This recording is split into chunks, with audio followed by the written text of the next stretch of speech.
اللہ الرحمن الرحیم۔ السلام علیکم۔ پاکستان کی حکومت نے اوورسیز پاکستانیوں کو سہولت کے لیے وفاقی اداروں میں سہولت کار افسر تعینات کرنے کا فیصلہ کیا ہے۔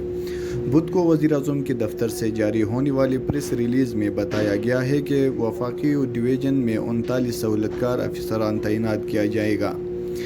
پریس ریلیز کے مطابق وزیر اعظم نے 13 وزیروں کے 34 ذیلی اداروں میں بھی خصوصی سیکشن اور ڈیسک قائم کرنے کی بھی ہدایت کی ہے۔ پریس ریلیز میں یہ بھی بتایا گیا ہے کہ سہولت کار افسران گریڈ 19 سے کم نہیں ہوں گے۔ وزارتوں کو سہولت کار افسران کے لیے نام سامنے لانے کی ہدایت کی گئی ہے۔ اقدام کا مقصد سمندر پار پاکستانیوں کے مسائل ازالہ کرنا ہے۔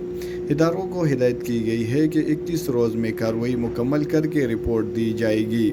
وزیر اعظم آفس کے مطابق اس اقدام سمندر پار پاکستانیوں کے لیے سروسز کی فراہمی اور دیگر امور سے متعلق معلومات میں سہولت میسر آئے گی۔